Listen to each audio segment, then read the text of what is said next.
Hello दोस्तों, नमस्ते, प्रणाम। मैं अनीता शर्मा लोकगीत चैनल पे स्वागत करती हूँ। कजरी लेके आई हूँ, कैसा लगेगा कमेंट बॉक्स में जरूर बताना। अच्छा लगे तो लाइक करना, सब्सक्राइब करना, शेयर करना। रतिया कहाँ बिताया नंद लाला, हम जोगिनिया भइले ना।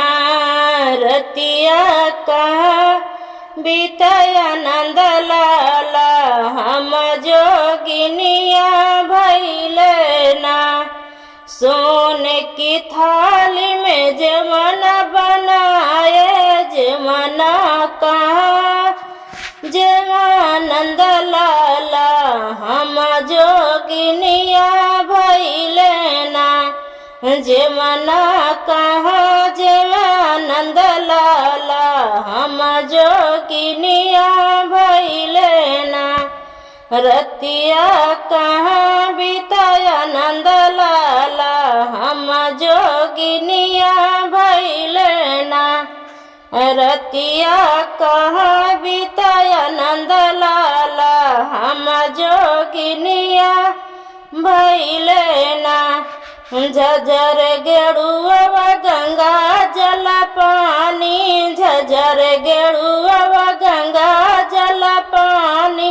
गेड़ुआ कहाँ घुटा नंद लाला, हम जोगिनिया भइले ना।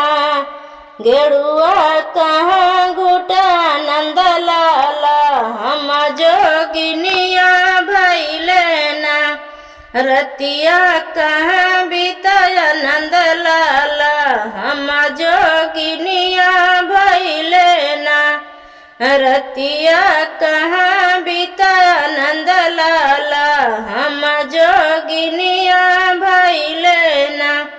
फूल झारी झरी से जा लगाए, फूल झारी झरी से जा लगाए। रतिया कहाँ सुता नंद लाला, हम जोगिनिया भइले ना। रतिया कहाँ सुता नंद लाला, हम जोगिनिया भइले ना।